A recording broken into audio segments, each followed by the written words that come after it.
My name is the Alchemist, you know what I mean? Seldom seen, you know, I'm in the low, I'm in the studio, you know what I'm saying? That's my position. That's what I do, you know what I mean? And we got a team. That's how the team works. You know, I leave my peoples, they maintain the rhyme in that whole side of the world, and I maintain my side of the world. We come together. And that's basically what I do, you know what I'm saying? And you know, this is where we at right now. This is the laboratory. That's what we do with most of the music. I'm migrated over to the East Coast. You know, I'm from Los Angeles. I grew up, you know, West LA, you know, in an area where there's a lot of movie stars and rich kids and shit like that. You know what I mean? It's a lot different than where we're at right now. You know, you got your hoods over there too, but um, that's where I grew up at. You know, and I made my way over here through the school and in college, shit like that, and I just ended up here and just said, "F- it, I'm here now," and I made my mark pretty much over here. You know, I still do my thing on on the West Coast. I go back all the time. That's my family. I was mad young when I've been in the rap shit since, you know, that was it for me. You know, that's proof that rap breaks a lot of barriers and it goes everywhere. Cause you know, I was playing and watching your own TV rap, listening to KDAY, which was a radio station in LA. Which, you know, you had your ways to find the music. You know, if you really was really into it. And I was just, you know, one of those type of kids who's just into it. You know, we used to run around the house, me and my brother, and just saying rap lines all day. Like, you know, my parents thought we were crazy. You know, you know, we were just in, we were in that mode. You know, and it was like, you know, it reached that world. You know, just that's the point I'm making. It reached that world. I got into the group thing. I think I don't know what. Damn, I must have been like 13 or something or 12. You know, like just messing around in school. You know, lunchtime and shit like that. And then I eventually. Yo, what's up? Hooligans Crew in Effect 1993 Soul Assassins Tour. Mudfoot in the house. DJ Pin 1. Yo, what's up? It's the Mad Skills chilling on Rap City. Much music in the house, and you don't stop. Like who's the eagle?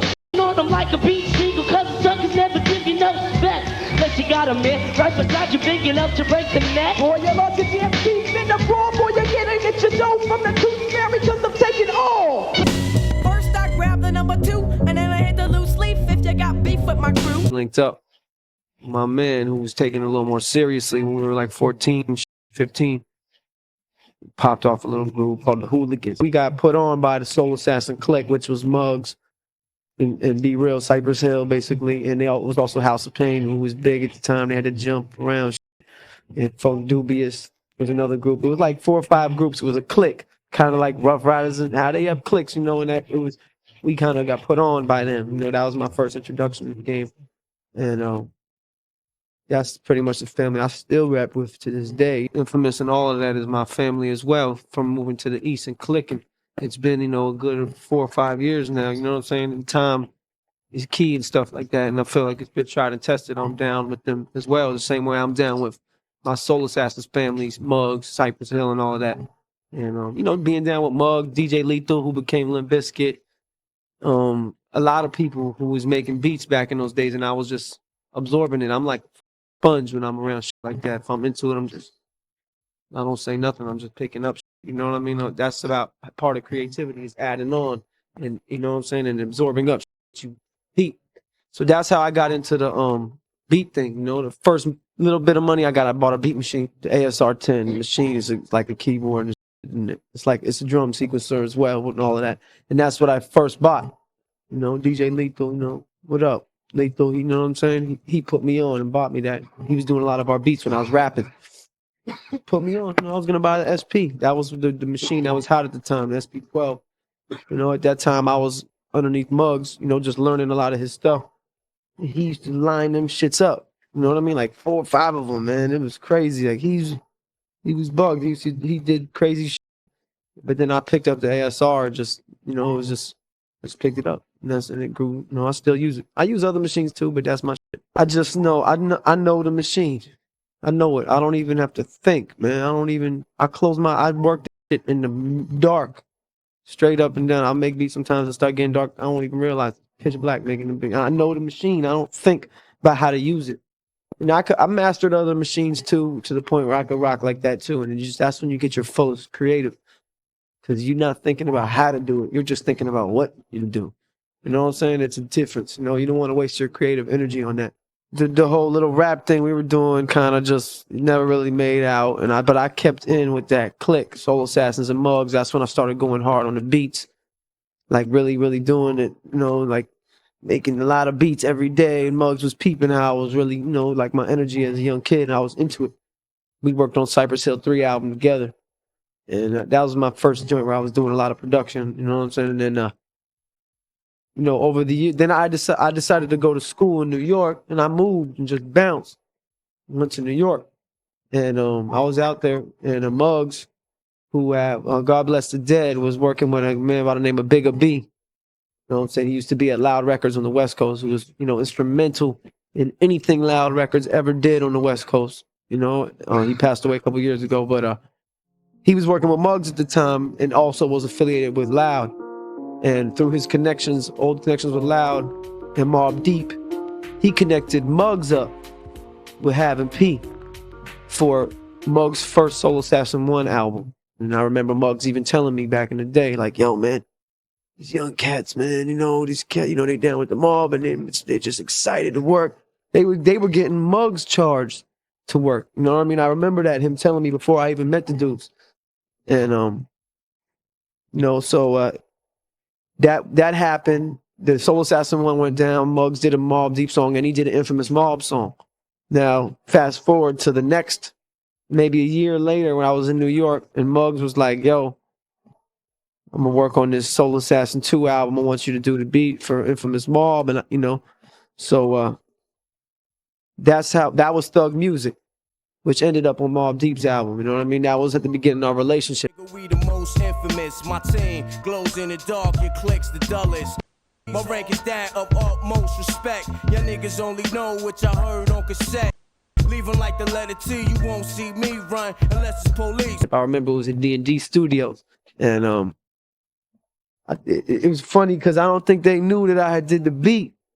Like Muggs, I don't think Muggs had made it very clear. You know, it was kind of, he passed the beat CD off. You know, it wasn't like nothing like that. He just hadn't really made it clear, you know. And so I was there with Muggs. We were doing the session. We were chilling. And then Muggs, like halfway through, Muggs, it was getting late and he had to break out. So he was just like, yo, Al, hold it down for me.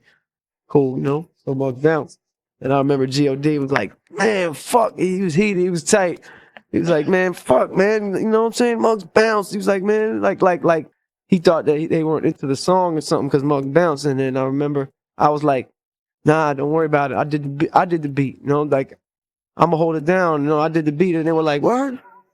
Like, they didn't know, you know. And they were like, oh, word. You know, even Noy was writing the rhyme and he put Muggs' name in it for Gotti. And then he switched it, you know, to put my name in it because it was like, they didn't know, you know. And so I guess that, you know, it was cool. You know, they had, you know, because I wasn't all in everybody's face, like, yeah, I did this beat, you know. I guess they got gained a little bit of the respect, you know. And after that, I remember I just did that, and then like a couple weeks later, I remember I gave them my numbers and shit, and then Gotti called me one day. I was in the studio somewhere, and I got a call, and he was like, yo, Optimo. And he called me here. I just got a call, yo, this Optimo. I'm like, huh? He was like, yo, Optimo. I'm like, huh? And he was like, yeah, what up? It's Gotti's. And I'm like, oh. He didn't know what my name was. Shit is hot. He liked the Thug. That was Thug Music. And he was like, yo, this ill. You know, we want to work on it some more. And we want you to come through and, you know, play some shit for Having P. They're working on Murder Music. I mean, he had a Murder Music album. You know, they had already been halfway done with it, I think. Or they had worked on some joints already. That was the beginning of that whole shit. I don't remember how it went from there, but I remember they were at Soundtrack all the time, and I just started coming through little by little. You know what I mean? It took a while. You know what I mean? It's not like that. You know, there's definitely not a clique where they just let the motherfucker in. Like, hey, you're in the team now. Come on. You know, so it was gradual. You know what I mean? And that song, Thug Music, that we were doing for Muggs' album, they liked it. And Having P was, you know, they liked it too. And they were like, fuck it, we're going to throw this on the album, you know?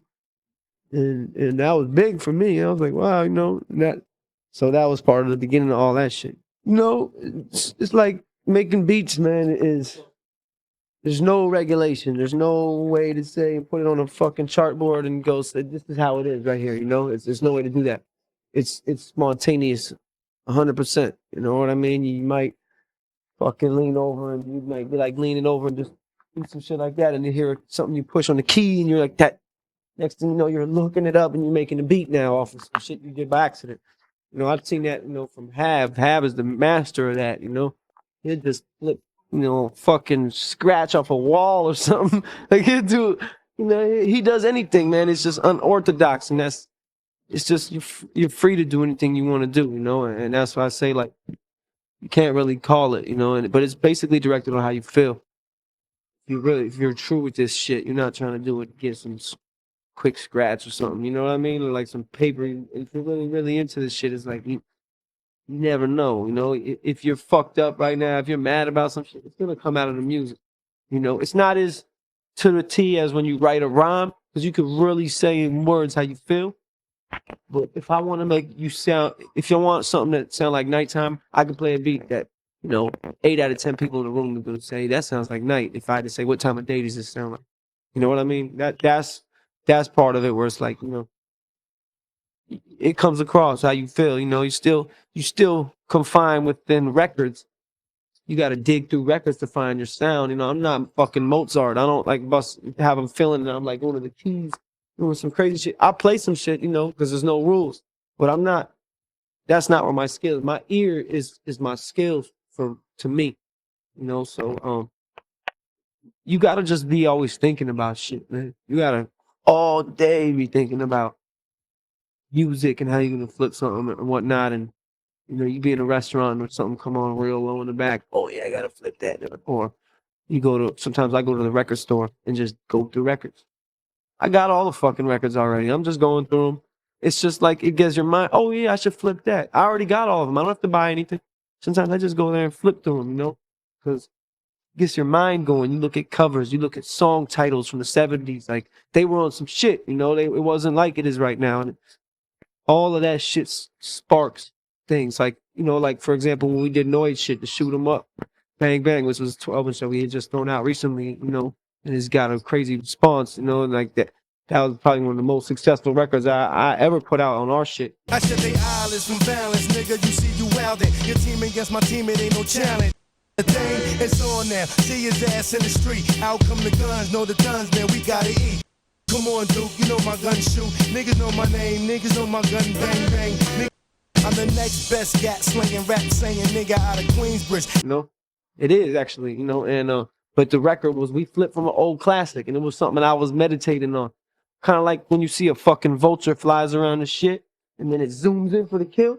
I'll do that with a loop sometimes. Like I'll just listen to the whole record from over and over for like half an hour, just keep listening to the song, and I'll figure out the spot I'm gonna attack, and then I just do it. You know what I mean? You never know. Or sometimes you just be listening to something and just catch it. But don't get it twisted for all the kids who make beats and all that and they're pressing buttons and shit and just passing out a CD and waiting for a check. That's not production.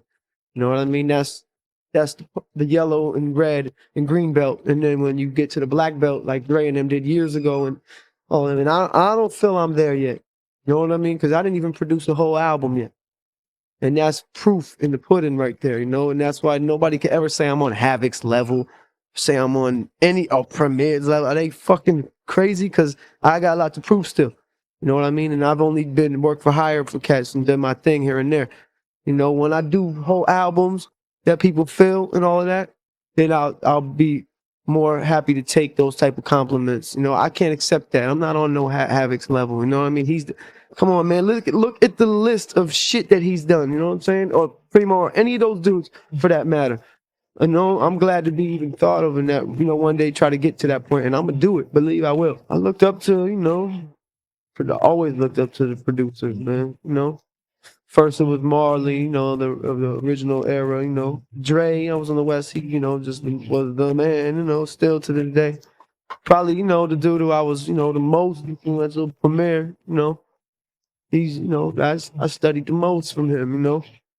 He, like, you know, I owe it to all those people. You know, I remember Everlast used to say back in the day, he's like, I used to take this a little bit of this guy's style, a little bit of this guy's style, a little bit of this, use it all together and make my style. He's like, you know, and that's a little bit how I do with beats. Some people say, I know your style. I'm like, how could you? Because when I'm making this beat, I was thinking of how somebody might have did it 10 years ago who I looked up to, or how, you know, I'm not. So, you know, I mean, I can go down the list all day. You know, you got Dudes like Pete Rock and Large Professor and Diamond D. Those were the dudes I was really, like studying from, the Beat Nuts, Showbiz. I mean, we go on forever, and nowadays you got, you can tell the kids who are putting it down now who were raised from that era, like, a lot of dudes out right now who got some shit beat wise, you know what I mean? Listen, man, so, basically that was the whole, this is where we do the music, and, we're looking out for y'all coming through and peeping it, you know what I'm saying?